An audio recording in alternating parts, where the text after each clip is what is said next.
ദൈവനാമം മഹത്വപ്പെടുമാറാകട്ടെ. ഇന്ന് നമ്മൾ എടുക്കുന്ന ക്ലാസ്, ഇന്നത്തെ വിഷയം what is hyper dispensationalism and hyper grace. ഇതിൻ്റെ ഒന്നാമത്തെ ഭാഗമാണ്. ഇത് ഒരു രണ്ട് പാർട്ടിൽ ഞാൻ ഈ ഒരു ടോപ്പിക് കവർ ചെയ്യാൻ ആഗ്രഹിക്കുകയാണ്. നമ്മൾ പലപ്പോഴും കേൾക്കാറുണ്ട് ഹൈപ്പർ ഡിസ്പെൻസേഷൻ ആണത്, അത് ഹൈപ്പർ ഗ്രേസ് ആണ്. അപ്പോൾ ഇതെന്താണ് നമുക്കൊന്ന് മനസ്സിലാക്കാം. ആ, ഈ വേർഡ് ഹൈപ്പർ എന്നുള്ള വാക്ക് ഒരു ഉപസർഗം പോലാണ്, ഒരു പ്രിഫിക്സ് ആണ്. അതായത് ഏതൊരു വേർഡിൻ്റെയും മുന്നിൽ അത് ആഡ് ചെയ്യുമ്പോൾ അത് വർദ്ധിക്കുന്നതായിട്ട് നമുക്ക് കാണിക്കാൻ പറ്റും. ഉദാഹരണത്തിന് ഹൈപ്പർ ആക്റ്റീവ്. ആക്റ്റീവ് എന്നുള്ള വേർഡ് ഒരു നോർമൽ ഒരു കുട്ടി, ഒരു ആക്റ്റീവ് കുട്ടിയായത്, പക്ഷെ ആ ആക്ടിവിറ്റി ഒത്തിരി ആണെങ്കിൽ, അതായത് ഒത്തിരി ചാടി അടങ്ങിയിരിക്കാത്തൊരു കുഞ്ഞാണെങ്കിൽ അതിന് ആ ഒരു കാര്യത്തിന് പറയുന്ന ഹൈപ്പർ ആക്റ്റീവ്.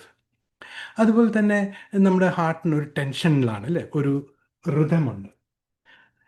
ആ ഋതം, നമ്മുടെ ഹൃദയത്തിൻ്റെ ഇടിപ്പിൻ്റെ ആ ഒരു ഋതം അത് വർദ്ധിക്കുമ്പോൾ അതിന് ഒരു വേറെ ടേം പറയാറുണ്ട്, ഒരു ഹൈപ്പർ ടെൻഷൻ പോലൊക്കെ. അതുപോലെ സ്പീഡ്,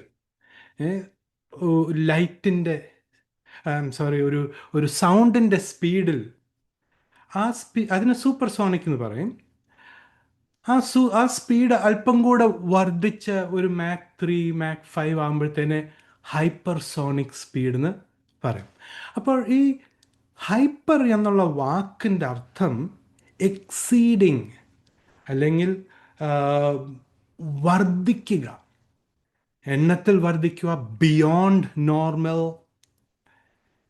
അങ്ങനത്തെ ഒരു മീനിങ് ആണ് വരുന്നത്. ഇത് ആദ്യമായിട്ട് യൂസ് ചെയ്തത്, ഒരു അഡ്ജക്റ്റീവായിട്ട് യൂസ് ചെയ്തത് 1942 അതുകൊണ്ട് നമ്മുടെ ബൈബിളിൽ ഈ വേർഡ് ഹൈപ്പർ എന്നുള്ള വേർഡ് നമുക്ക് കാണാൻ കഴിയുകയില്ല.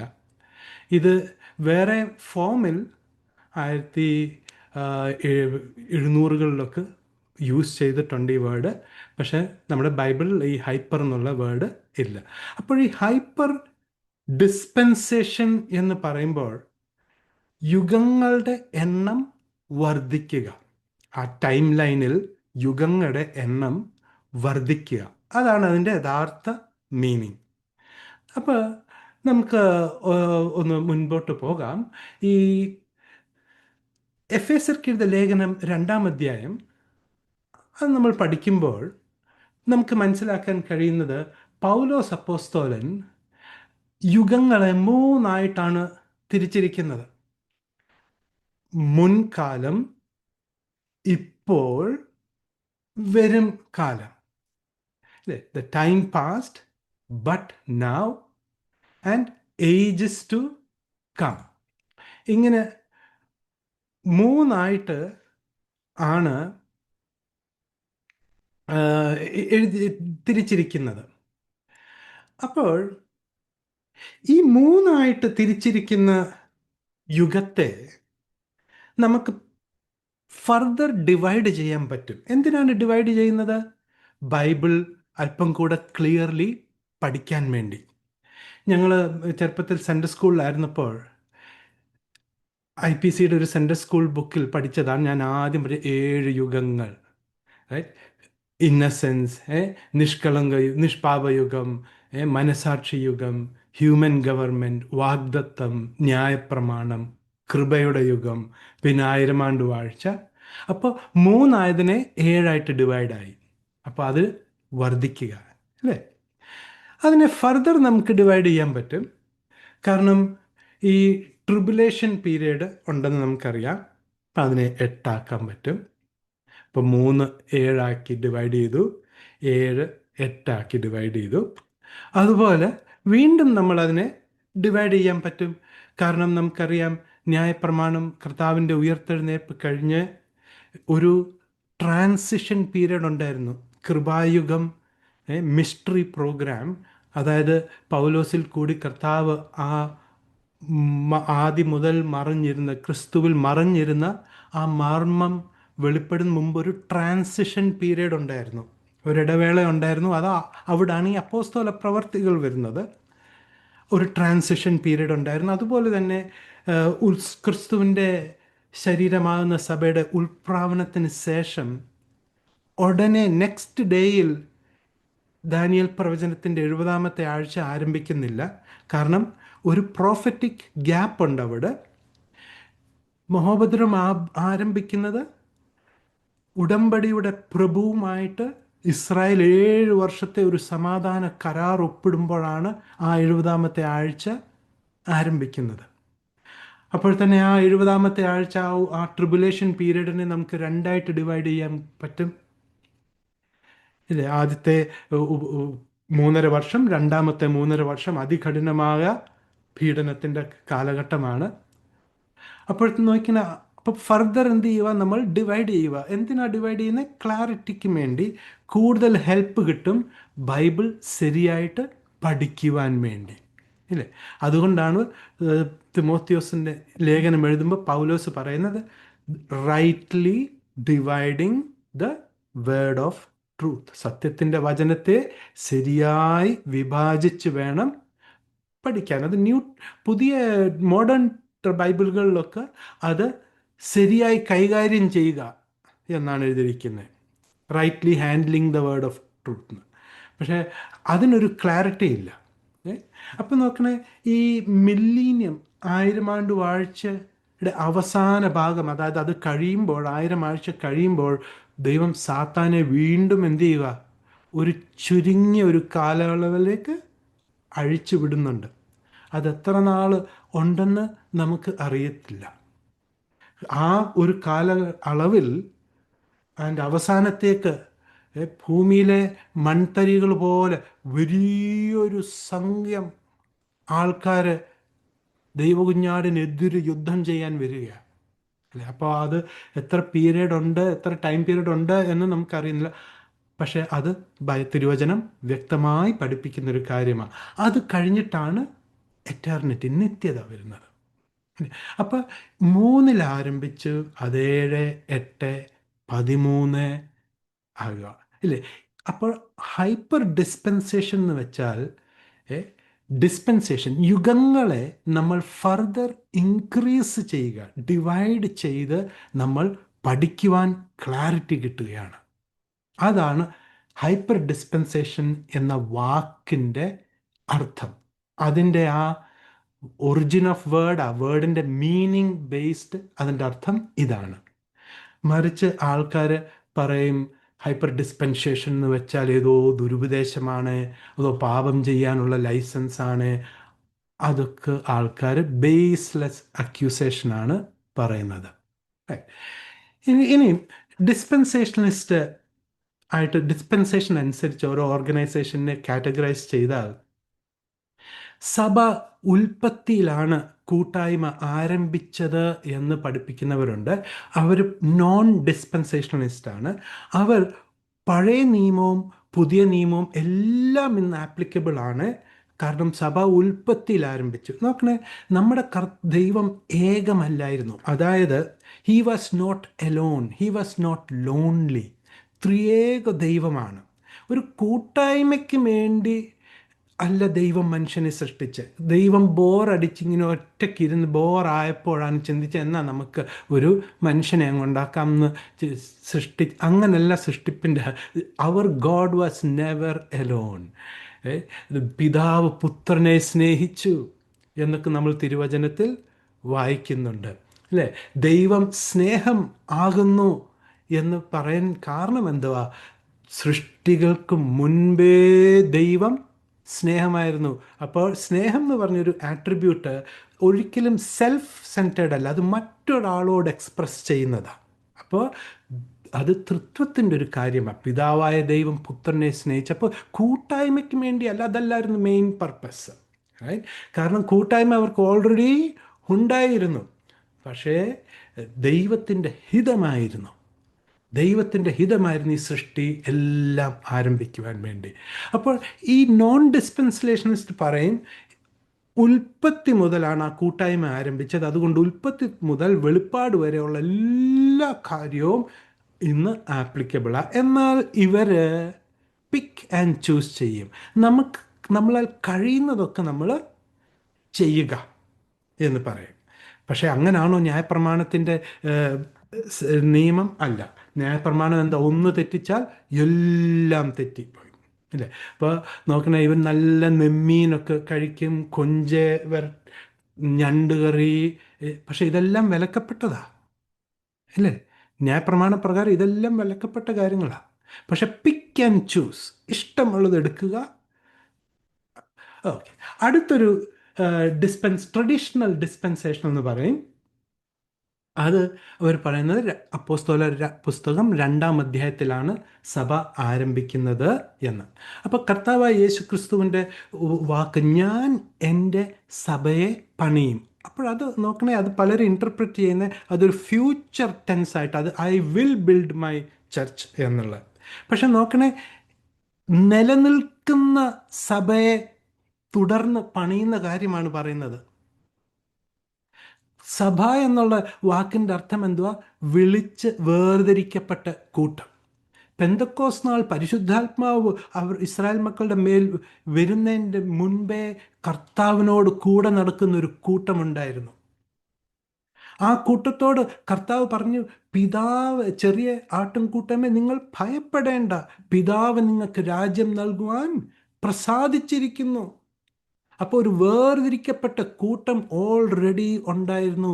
പെന്തക്കോസ് നാളിൽ സ്നാനമേറ്റ് 3000, പിന്നെ 5000, അവരൊക്കെ ഈ ഓൾറെഡി നിലവിലുണ്ടായിരുന്ന സഭയോടാണ് കൂട്ടിച്ചേർക്കപ്പെട്ടത്. മനസ്സിലാകുന്നുണ്ട്? അതിനെക്കുറിച്ച് നമുക്ക് പിന്നീട് ചിന്തിക്കാം. അപ്പം അങ്ങനെ ഒരു ഡിസ്പെൻസേഷൻ ഉണ്ട്. അപ്പോൾ അവർ പറയാം, അപ്പോസ്തല പ്രവൃത്തി തൊട്ട് എല്ലാം ആപ്ലിക്കബിൾ ആണെന്ന് പറയും. ഓക്കെ. അടുത്തൊരു ഗ്രൂപ്പുണ്ട്, mid acts dispensation, Pauline mid acts dispensation. അവർ പറയാം അതാണ് കറക്റ്റായിട്ടുള്ള rightly dividing the word of truth. Mid acts dispensation അവർ പറഞ്ഞ പൗലോസാണ് ആദ്യം കർത്താവ് പൗലോസിനെ വിളിച്ച് വേർതിരിച്ച് പൗലോസിനാണ് ഈ മർമ്മം വെളിപ്പെടുത്തി കൊടുത്തത്. പൗലോസ് ആണ് ആദ്യത്തെ member of the body of Christ. ക്രിസ്തുവിൻ്റെ ശരീരമാകുന്ന സഭയുടെ ആദ്യത്തെ മെമ്പർ പൗലോസാണ് എന്ന്. ഇതിൻ്റെ ചിലർ പറയാറുണ്ട്, ഹൈപ്പർ ഡിസ്പെൻസേഷൻകാർ പറയുന്ന പൗലോസാ അടിസ്ഥാനം എന്ന്. ഒരിക്കലുമല്ല. ചിലർ പറയും പൗലോസിനെ ആരാധിക്കുന്നത്, പൗലോസാ രക്ഷകൻ. അതൊക്കെ ബേസ്ലെസ് അക്യൂസേഷൻക്കാണ്. തിരുവചനം വായിക്കുന്നവർക്കറിയാം പൗലോസ് എന്താ പറയുന്നത്? ക്രിസ്തു അല്ലാതെ മറ്റൊരടിസ്ഥാനം ഇല്ല എന്നാണ് പഠിപ്പിക്കുന്നത്. ഓക്കെ. അപ്പോൾ പോളിൻ മിഡ് ആക്സ് ഡിസ്പെൻസേഷൻ പറയുന്ന അപ്പോസ്തല പ്രവൃത്തി 9 മുതൽ ആണ്. പൗലോസ് അപ്പോസ്തലൻ്റെ അവസാനത്തെ ലേഖനം 2 തിമോത്തിയോസ് ആണ്. എന്നാൽ ആ ബൈബിളിൽ അറേഞ്ച് ചെയ്തിരിക്കുന്ന ഓർഡറിൽ റോമൻസ് ടു ഫിലേമോൻ, അതാണ് ഇന്നത്തെ കൃപായുഗത്തിലുള്ള സഭയുടെ ഡോക്ട്രിൻ, ഉപദേശങ്ങൾ, സിദ്ധാന്തങ്ങൾ. വേറൊരു ഗ്രൂപ്പുണ്ട്, അൾട്രാ ഡിസ്പെൻസേഷണലിസം എന്ന് പറയും. അവർ പറയുന്നത് പൗലോസ് അപ്പോസ്തലൻ ഈ യഥാർത്ഥ ബോഡി ഓഫ് ക്രൈസ്റ്റ് ആരംഭിച്ചത് അപ്പോസ്തല പ്രവൃത്തി 28-ാം അധ്യായത്തിൻ്റെ 28-ാമത്തെ വാക്യത്തിലാണ്. അവിടാണ് പൗലോസ് പറയുന്നത്, ഇതാ രക്ഷ ജാതികളിലേക്ക് പോയിരിക്കുന്നു എന്ന്. ആ ഒരു വാക്യത്തോടു കൂടിയാണ്. അപ്പോൾ അവർ പറയും, അൾട്രാ ഡിസ്പെൻസേഷണലിസ്റ്റ് പറയും, കാരാഗ്രഹ പുസ്തകങ്ങൾ, അതായത് എഫേഷ്യൻസ് ടു 2 തിമോത്തി വരെ ഉള്ള ബുക്കുകളാണ് ബോഡി ഓഫ് ക്രൈസ്റ്റിൻ്റെ ഡോക്ട്രിൻ എന്ന്. എന്നിട്ട് ഇവരെല്ലാവരും പറയും ബാക്കിയുള്ളതൊക്കെ ഉൽപ്പത്തി മുതൽ എല്ലാം നമുക്ക് പഠിക്കാം, നമ്മുടെ ജ്ഞാനത്തിന് വേണ്ടി, നമ്മുടെ അറിവിന് വേണ്ടി നമുക്ക് പഠിക്കാം. പക്ഷേ applicable doctrine Ephesians to 2 Timothy ആണ് അൾട്രാ ഡിസ്പെൻസേഷൻ. നമ്മൾ അൾട്രാ ഡിസ്പെൻസേഷണൽസ് അല്ല, നമ്മൾ പോളിൻ മിഡ് ആക്സ് ഡിസ്പെൻസേഷണൽസ് ആണ്. ശരിയായി വചനത്തെ വിഭാജിച്ച് പഠിക്കുന്ന ഒരു ഗ്രൂപ്പാണ്. അപ്പോൾ നമുക്ക് ഇതിനെക്കുറിച്ച് നമുക്ക് പിന്നീട് സംസാരിക്കുമ്പോൾ ഈ ഹൈപ്പർ എന്നുള്ള വാക്കിൻ്റെ അർത്ഥം മനസ്സിലാകുന്നുണ്ടല്ലോ, വർദ്ധിപ്പിക്കുക. ഡിസ്പെൻസേഷൻ എന്ന് പറഞ്ഞാൽ യുഗങ്ങൾ, അതിനെ വർദ്ധിപ്പിക്കുക. 3 ആയിട്ട് എക്സ്പ്ലെയിൻ ചെയ്ത പൗലോസ് എഫേസ്യർക്ക് എഴുതിയ ലേഖനത്തിൽ 3 എക്സ്പ്ലെയിൻ ചെയ്തതിന് ഒരു 13 വരെയും നമുക്ക് ബൈബിൾ ക്ലാരിറ്റി കിട്ടാൻ നമുക്ക് പഠിക്കാൻ കഴിയും. അപ്പോൾ ഹൈപ്പർ ഗ്രേസ് എന്ന് വെച്ചാൽ എന്താണ്? ആ വാക്കുകൊണ്ട് തന്നെ നമുക്ക് മനസ്സിലാക്കാൻ കഴിയും, കൃപ പെരുകുന്നതാണ് ഹൈപ്പർ ഗ്രേസ് കൊണ്ട് ഉദ്ദേശിക്കുന്നത്. ഈ ടേം ഹൈപ്പർ ഗ്രേസ് എന്നുള്ള വാക്ക് 2009 ട്വിറ്ററിൽ ഒരു ഹാഷ്ടാഗ് ആയിട്ടാണ് ആദ്യം വരുന്നത്. ട്വിറ്ററിൽ അത് വന്നത് കരിസ്മാറ്റിക് സഭകൾ അതിനകത്ത് ഉണ്ടായിരുന്ന ഒരു ഗ്രേസ് ടീച്ചിങ്ങിനെ കളിയാക്കിക്കൊണ്ടും നിന്ദിച്ചുകൊണ്ടുമാണ് ആ ഹൈപ്പർ ഗ്രേസ് എന്നുള്ളൊരു ഹാഷ്ടാഗ് 2009 2012 പിന്നീട് ഒരു പോഡ്കാസ്റ്റിൽ വരികയുണ്ടായി. ട്വിറ്ററിലാണ് വരുന്നത്. ഹൈപ്പർ ഗ്രേസ് എന്ന വാക്ക് നമുക്ക് ബൈബിളിൽ കാണാൻ കഴിയുകയില്ല.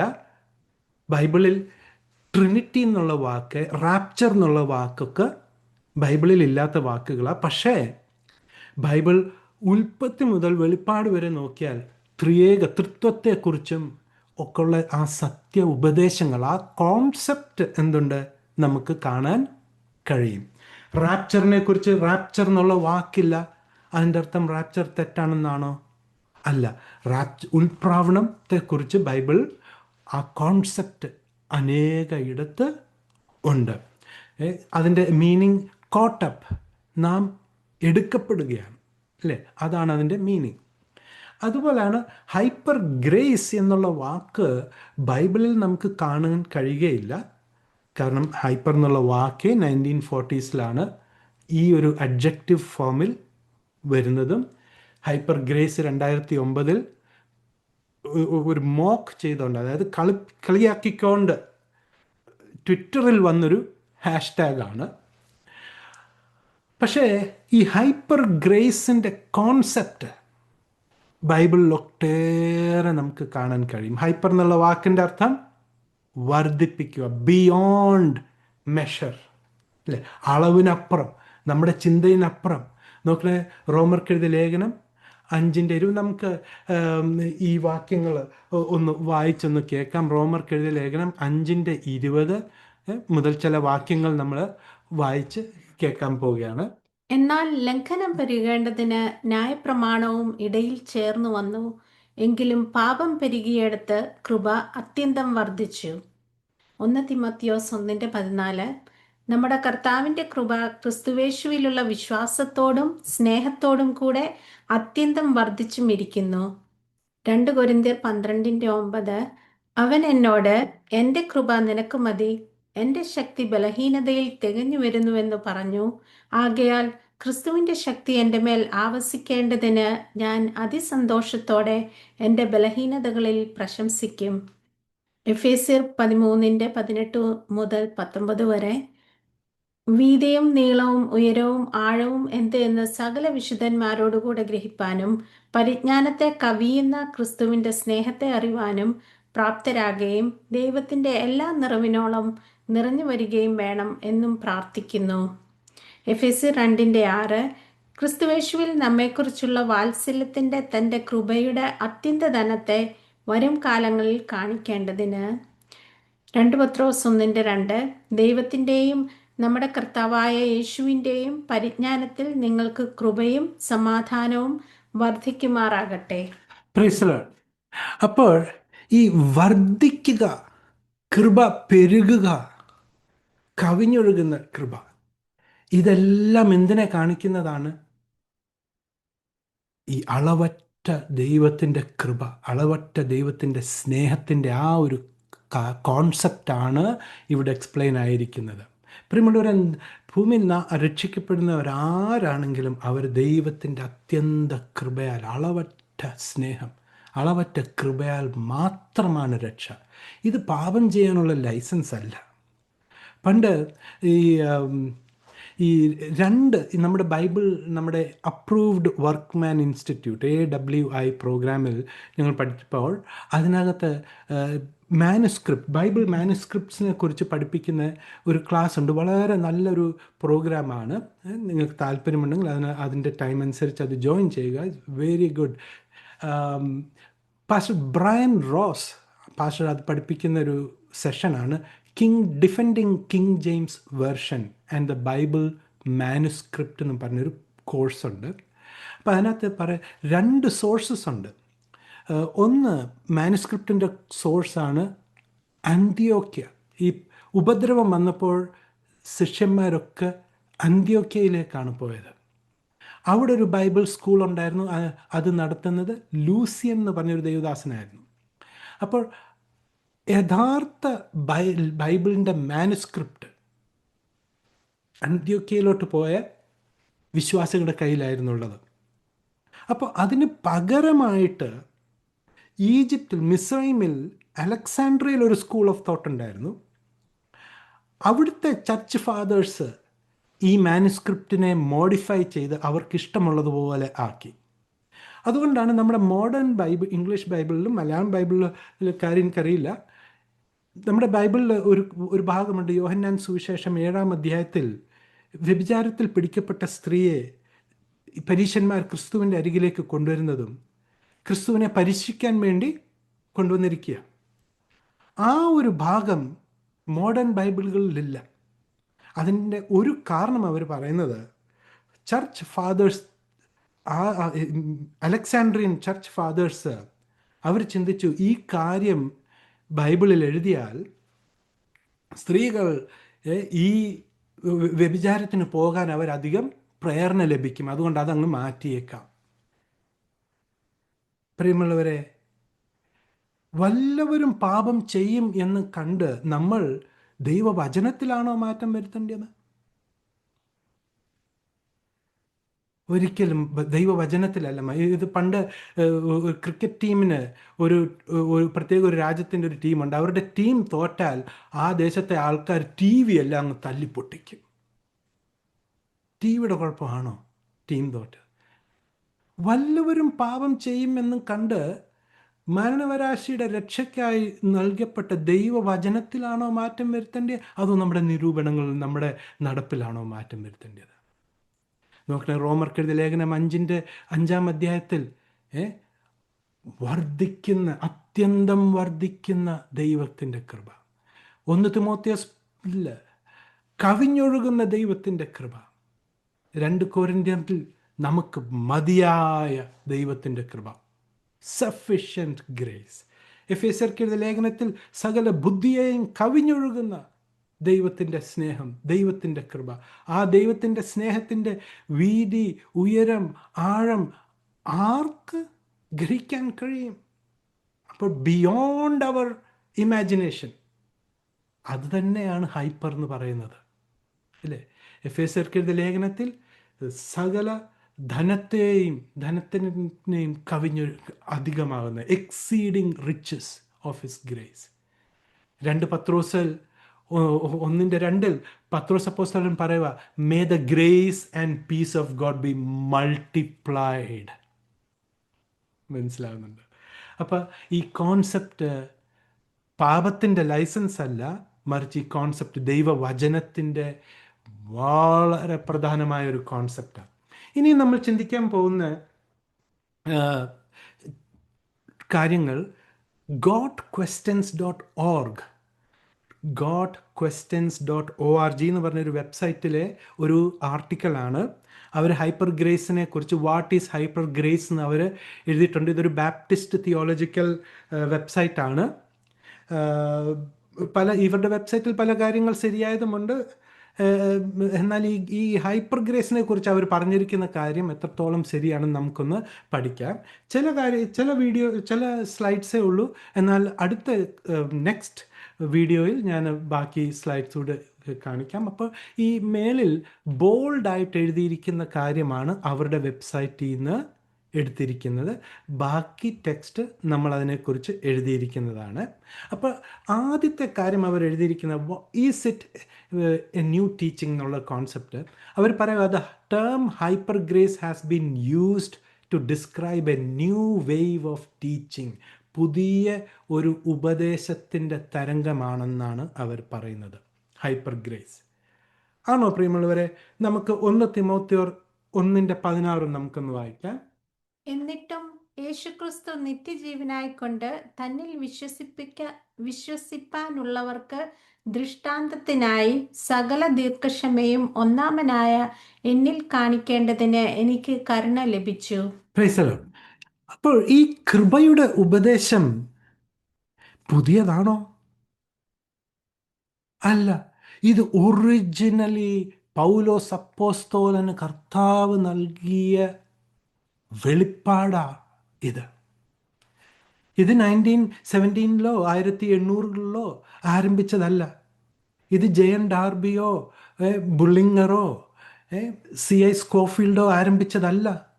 ഇത് ബൈബിളിൽ എഴുതപ്പെട്ട കാര്യങ്ങളാണ്. 5 ഇടങ്ങളിൽ ഡിസ്പെൻസേഷൻ എന്നുള്ള വാക്ക് ബൈബിളിൽ തന്നെ ഉണ്ട്.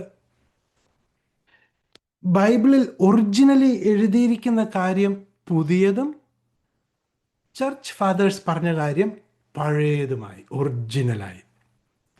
ഈ വലിയ വഞ്ചനയിൽ നമ്മൾ അകപ്പെടാതെ നമ്മൾ സൂക്ഷിക്കണം. അതുകൊണ്ടാണ് പൗലോസ് എപ്പോഴും പറയുന്നത്, ആകയാൽ ദൈവവചനം എന്ത് പറയുന്നു, നമുക്ക് വചനത്തിലേക്ക് വരണം, നമുക്ക് ബൈബിൾ തുറന്ന് നമ്മൾ ബൈബിളിൽ എവിടെ എഴുതിയിരിക്കുന്നതെന്ന് പറഞ്ഞു. ആരെങ്കിലും ഇങ്ങനെ കൃപ പാപത്തിൻ്റെ ലൈസൻസ് ആണോ ബ്രദറെ, എന്നാൽ എവിടെയാണ് ബൈബിളിൽ, അതൊന്ന് കാണിച്ച് അതിൻ്റെ ഒരു വാക്യം ഒന്ന് കാണിക്കാമോ എന്ന് നമ്മൾ ചോദിക്കണം. എല്ലാത്തിനും നമുക്ക് ആധാരം ദൈവവചനമാണ്. അപ്പോൾ ഇതൊരു പുതിയ ടീച്ചിങ് ആണെന്ന് ഉള്ള കാര്യം തെറ്റാണ്. അത് പൗലോസിലാണ് ആദ്യമായിട്ട് കർത്താവ് ഈ കൃപയുടെ വെളിപ്പാട് കൊടുത്തത്. അതെന്നോത്തിനാ കൊടുത്തത്, അതാണ് ഏറ്റവും ഇമ്പോർട്ടൻ്റ് ആയ കാര്യം. അതിൻ്റെ 2ാമത്തെ ഭാഗം പറയുന്നതിന് for a pattern to them which should hereafter believe on him to life ever lasting.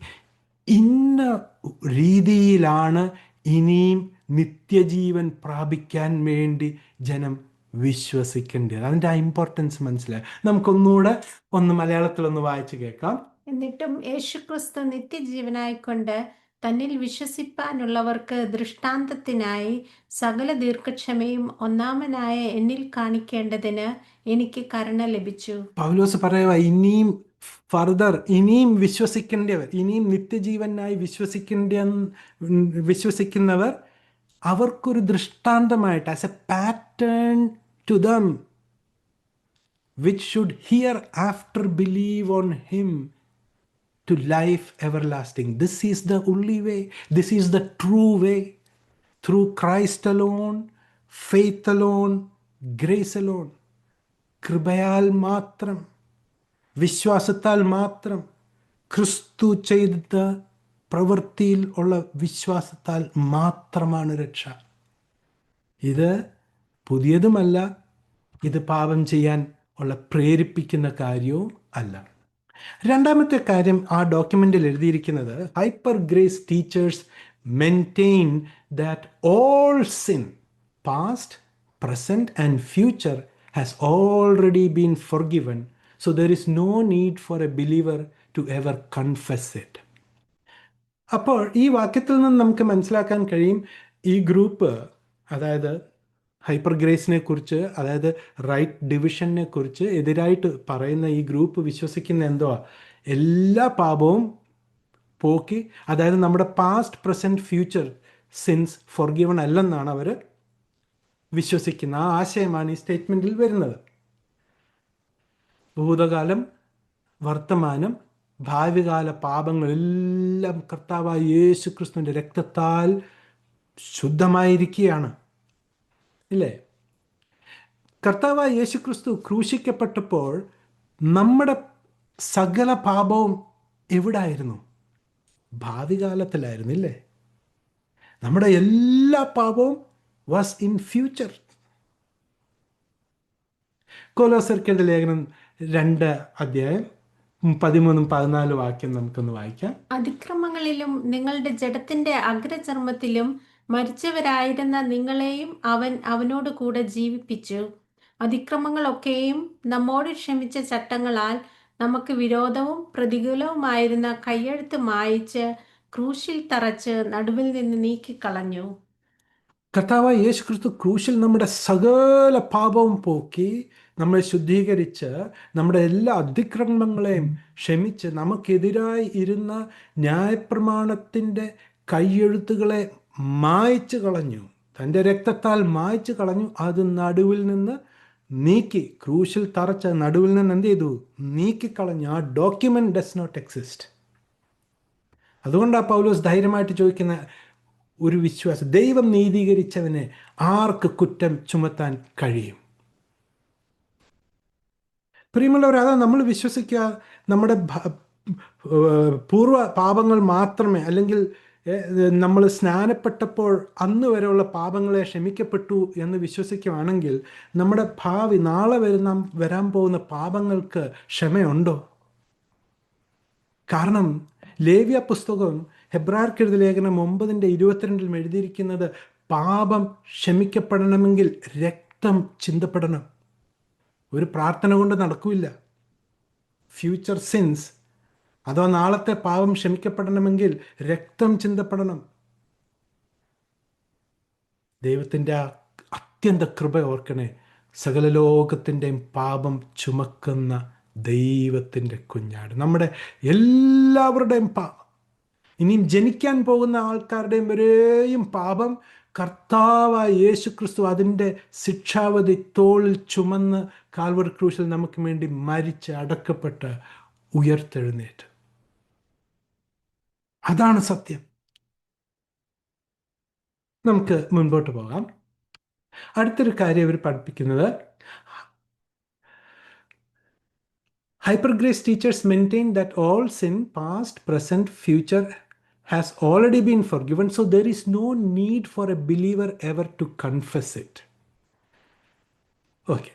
For example, it is true that Christians have been forgiven by God, but that does not mean we never have to confess our sin. അതായത് നമ്മുടെ പാപങ്ങൾ ദൈവം ക്ഷമിച്ചു, എന്നാലും ഭാവിയിൽ വരുന്ന പാപങ്ങൾ ഒക്കെ കൺഫസ് ചെയ്യേണ്ട ആവശ്യമില്ല എന്ന് പഠിപ്പിക്കുന്നു. ആ ഒരു ആശയം ഇവർക്ക് കിട്ടാൻ കാര്യം യാക്കോബിൻ്റെ ലേഖനം 5:16, 1 യോഹന്നാൻ 1:9 ഈ വാക്യങ്ങൾ കാരണമാണ്.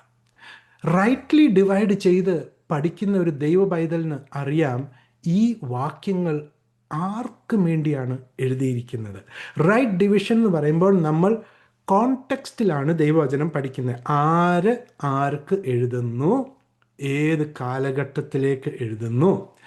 യാക്കോബിൻ്റെ ലേഖനം ആരംഭിക്കുന്നത് തന്നെ ഇസ്രായേലിൻ്റെ 12 ചിതറിപ്പാർക്കുന്ന ഗോത്രങ്ങൾക്കും വേണ്ടിയാണ് എഴുതുന്നത്. അപ്പോൾ അവിടെ തന്നെ ഇത് ഏത് ഗ്രൂപ്പാണ്? മഹോപദ്രകാലത്തിൽ കൂടി കടന്നു പോകുന്ന ഇസ്രായേൽ മക്കൾക്ക് എഴുതുക. നിങ്ങൾ അന്യോന്യം നിങ്ങളുടെ പാപങ്ങളെ ഏറ്റു ചൊല്ലി പറഞ്ഞാൽ, പ്രാർത്ഥിച്ചാൽ നിങ്ങൾക്ക് രോഗസൗഖ്യം വരും എന്നുള്ളൊരു concept. Confess your since two each other and pray for each other so that you may be healed. ഇന്ന് അങ്ങനാണോ? കൺഫസ് ചെയ്താണോ നമ്മുടെ പാപക്ഷമ ലഭിക്കുന്നത്? 1 യോഹന്നാൻ 1:9, if we confess our sins, he is faithful and just to forgive our sin and to cleanse us from all unrighteousness. ഇതേത് കാലഘട്ടത്തിലുള്ളവരാണ്? കാരണം നമുക്കറിയാം ഇസ്രായേലിൻ്റെ പാപ പരിഹാരത്തിനുള്ള വില കർത്താവ് ക്രൂശിൽ കൊടുത്തെങ്കിലും അവരുടെ പാപശുദ്ധീകരണം എപ്പോഴാണ് നടക്കുന്നത്? കർത്താവായ യേശു ക്രിസ്തു ഒലിവ് മലയിൽ രണ്ടാമത് വരുമ്പോൾ സക്കറിയ പ്രവചനം എന്തോ പറയുന്നത്? അന്നാളിൽ ഞാൻ ഇസ്രായേൽ ഗൃഹത്തിൻ്റെ പാപശുദ്ധീകരണത്തിനായി, അവരുടെ കഴുകലിനായി ഞാനൊരു ഉറവ തുറക്കും. അപ്പോൾ അവരുടെ പാപശുദ്ധീകരണം നടന്നിട്ടില്ല. അവർക്ക് എങ്ങനെയാണ് ഓരോ ദിവസവും വരുന്ന പാപങ്ങൾ ശുദ്ധീകരിക്കപ്പെടുന്നത്? അവർ അന്യോന്യം കൺഫസ് ചെയ്ത് പ്രാർത്ഥിക്കുമ്പോഴാണ്. അതാണ് കർത്താവായ യേശു ക്രിസ്തു ശിഷ്യന്മാരോട് പറഞ്ഞത്, ഞങ്ങൾ മറ്റുള്ളവരോട് ക്ഷമിക്കുന്നത് പോലെ നീ ഞങ്ങളോട് ക്ഷമിക്കണമേ. നോക്കണേ, ലിറ്റിൽ ഫ്ലോക്ക് ചർച്ചിൻ്റെ ഉപദേശം, അവരുടെ രക്ഷ ഇസ് എ കണ്ടീഷണൽ സാൽവേഷൻ. അവർ പ്രമാണം കാത്താൽ അവർക്ക് ദൈവത്തോട് കൂട്ടായ്മയുണ്ട്. അവർ വെളിച്ചത്തിൽ നടന്നാൽ കുഞ്ഞാടിൻ്റെ രക്തം അവർക്ക് ശുദ്ധീകരണത്തിന് ഉപകാരപ്പെടും. പക്ഷെ അങ്ങനാണോ നമ്മുടെ? റോമർക്കെഴുതിയ ലേഖനം എന്താണ് പൗലോസ് അപ്പോസ്തലൻ പറഞ്ഞ ബോഡി ഓഫ് ക്രൈസ്റ്റിനോട് പറഞ്ഞ എങ്ങനെയാണ്?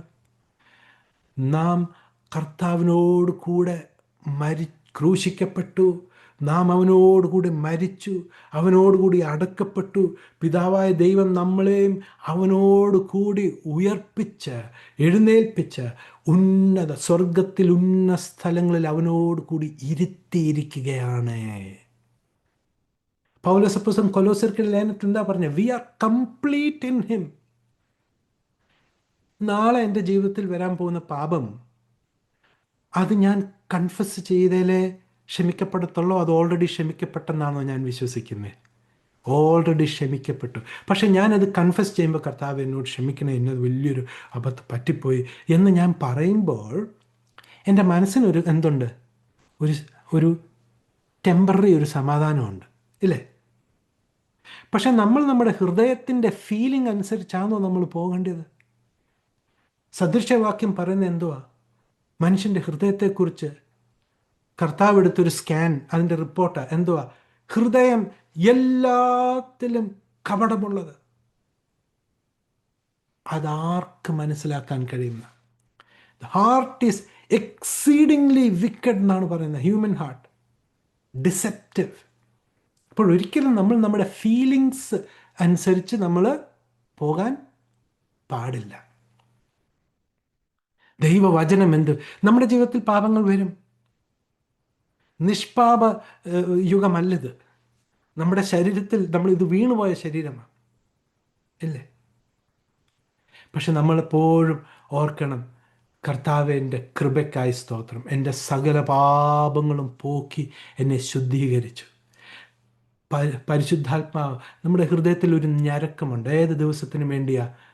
ഈ ശരീരത്തിൻ്റെ വീണ്ടെടുപ്പിൻ്റെ നാൾ വരെയും നമ്മളെ മുദ്രയിട്ടിരിക്കുക. നമ്മുടെ ഹൃദയത്തിൽ ഒരു ഞരക്കമുണ്ട്. ആ ഞരക്ക്, ആ നാളിനായി നമ്മൾ നോക്കി പാർക്കുക, ഇല്ലേ? അതാണ് ദൈവവചനത്തിൻ്റെ ഉപദേശം. നമുക്ക് മുൻപോട്ട് പോകാം. Hyper grace teaching says that when God looks at us, he sees only a holy and righteous people. അപ്പോൾ അവർ നമ്മളെ കുറ്റം ചുമത്തുന്നത് എന്തുവാ? ഇതൊരു പുതിയൊരു ഉപദേശമാണ്. ഇവർ പാപം ചെയ്യാനുള്ള ലൈസൻസാണ്. ഇത് ഹൈപ്പർ ഡിസ്പെൻസേഷനാണ്. എല്ലാം ഒക്കെ പറഞ്ഞിട്ട് എന്നിട്ട് ഇവർ പറയുന്നത് എന്താ?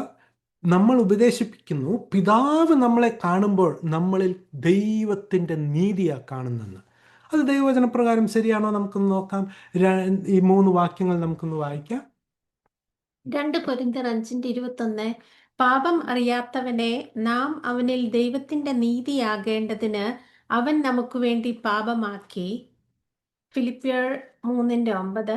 ഞാൻ ക്രിസ്തുവിനെ നേടേണ്ടതിനും ന്യായപ്രമാണത്തിൽ നിന്നുള്ള എൻ്റെ സ്വന്തം നീതിയല്ല, ക്രിസ്തുവിങ്കിലുള്ള വിശ്വാസം മൂലം ദൈവം വിശ്വസിക്കുന്നവർക്ക് നൽകുന്ന നീതി തന്നെ ലഭിച്ചു. റോമർ 3:21. ഇപ്പോഴോ ദൈവത്തിന്റെ നീതി വിശ്വസിക്കുന്ന എല്ലാവർക്കും യേശുക്രിസ്തുവിങ്കിലെ വിശ്വാസത്താലുള്ള ദൈവനീതി തന്നെ ന്യായപ്രമാണം കൂടാതെ വെളിപ്പെട്ടു വന്നിരിക്കുന്നു. Praise the Lord. വളരെ അനുഗ്രഹിക്കപ്പെട്ട കോൺസെപ്റ്റ്സ് ആണ് പൗലോസ് അപ്പോസ്തലൻ ഇവിടെ കൊണ്ടുവന്നിരിക്കുന്നത്. ഒന്നാമത്തെ വാക്യം 2 കൊരിന്ത്യർ 5:21 പറയുക, for he hath made him to be sin for us who knew no sin, that we might be made the righteousness of God in him. ക്രിസ്തുവിൽ നാം ദൈവനീതിയാകേണ്ടതിന് വേണ്ടി പാപമറിയാത്തവൻ നമുക്ക് വേണ്ടി പാപമാക്കപ്പെട്ടു. Praise the Lord. അപ്പോൾ ഇന്ന് നാം ദൈവസന്നിധിയിൽ നിൽക്കുന്നത് നമ്മുടെ നീതിപ്രവൃത്തി കൊണ്ടാണോ? മനുഷ്യൻ്റെ ഏറ്റവും നല്ല നീതിപ്രവൃത്തി എന്ന മനുഷ്യൻ കരുതുന്നത് ദൈവത്തിൻ്റെ മുൻപിൽ രക്തത്തിൻ്റെ കറവരണ്ട വസ്ത്രമാണ്. അപ്പം മനുഷ്യൻ്റെ നീതിയുടെ അടിസ്ഥാനത്തിൽ ആർക്കെങ്കിലും ദൈവസന്നിധിയിൽ നിൽക്കാൻ കഴിയുമോ? ഒരിക്കലുമില്ല. ഫിലിപ്പിയർക്കെഴുതിയ ലേഖനം 3:9 പറയുകയാണ്, പൗലോസ് പറയുക, ഞാൻ എൻ്റെ നീതിയിൽ ന്യായപ്രമാണത്തിൽ കൂടിയുള്ള എൻ്റെ നീതിയിലല്ല ദൈവസന്നിധിയിൽ നിൽക്കുന്നത്, മറിച്ച് ക്രിസ്തുവിൻ്റെ വിശ്വാസത്താൽ ലഭിക്കുന്ന ദൈവനീതിയാൽ. The faith of Christ. ഇത് വളരെ ഇമ്പോർട്ടൻ്റ് ആയ ഒരു കോൺസെപ്റ്റാണ്. ഒരു വാക്കിൽ ഞാനത് പെട്ടെന്ന് പറയാൻ ആഗ്രഹിക്കുന്നു. ക്രിസ്തു പൂർണ്ണ മനുഷ്യനായിരുന്നു, അപ്പോൾ തന്നെ ക്രിസ്തു പൂർണ്ണ ദൈവവുമായിരുന്നു. ഈ ഭൂമിയിൽ കർത്താവിൻ്റെ ശുശ്രൂഷ സമയത്ത് കർത്താവായ യേശു ക്രിസ്തു പൂർണ്ണ മനുഷ്യനായിരുന്നു. മനുഷ്യൻ എന്ന നിലയിൽ ക്രിസ്തു പിതാവിനെ കണ്ടിട്ടില്ല. കാരണം തിരുവചനം പഠിപ്പിക്കുന്നത് എന്തുവാ? ഒരു മനുഷ്യനും പിതാവിനെ കണ്ടിട്ടില്ല. അപ്പം മനുഷ്യൻ, പൂർണ്ണ മനുഷ്യൻ എന്ന നിലയിൽ കർത്താവായ യേശു ക്രിസ്തു പിതാവിനെ കണ്ടിട്ടുണ്ടോ? ഇല്ല. എന്നാൽ ദൈവം, പൂർണ്ണ ദൈവം എന്ന നിലയിൽ ക്രിസ്തു പിതാവിൻ്റെ മടിയിൽ ഇരുന്നവനായിരുന്നു. മനസ്സിലാകുന്നുണ്ടോ? കർത്താവായ യേശു ക്രിസ്തു മനുഷ്യൻ എന്ന നിലയിൽ ജ്ഞാനത്തിലും പരിജ്ഞാനത്തിലും വളർന്നു, ഇല്ലേ? He need to learn. He learned obedience through suffering. അതായത് പല കഷ്ടങ്ങളിൽ കൂടി പോയി കർത്താവ് എന്ത് ചെയ്തു? അനുസരണം പഠിച്ചു. ക്രൂശ് മരണത്തോളം വരെ ക്രിസ്തു വിശ്വസ്തനായിരുന്നു. അപ്പോൾ കർത്താവായ യേശു ക്രിസ്തു മനുഷ്യൻ എന്ന നിലയിൽ ന്യായപ്രമാണം 100% പാലിച്ചു.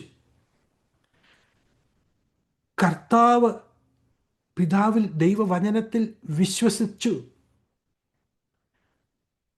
കർത്താവ് വിശ്വസിച്ചു. പിതാവ് സങ്കീർത്തനത്തിൽ എഴുതി, പിതാവ് തൻ്റെ അഭിഷക്തനെ പാതാളത്തിൽ വിട്ട് കളയുകയില്ല എന്ന് ക്രിസ്തു പൂർണ്ണ വിശ്വാസത്തോടുകൂടി കർത്താവായ യേശു വിശ്വസിച്ചു. അവനിൽ വിശ്വസിക്കുന്നവരേവരെയും പിതാവായ ദൈവം അവനോടൊപ്പം ഉയർത്തെഴുന്നേൽപ്പിക്കും. അതായത് എന്നിൽ വിശ്വസിക്കുന്നവർ മരിച്ചാലും ജീവിക്കും എന്നുള്ള കോൺസെപ്റ്റ് കർത്താവ് മനുഷ്യൻ എന്ന നിലയിൽ പൂർണ്ണമായി വിശ്വസിച്ചു.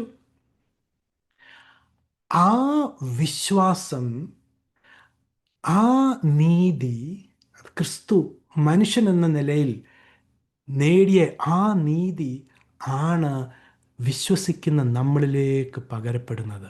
അതാണ് ഫെയ്ത്ത് ഓഫ് ക്രൈസ്റ്റ്. റോമർക്കെഴുതിയ ലേഖനം 3:22 പറയുന്നത് എന്തുവാ?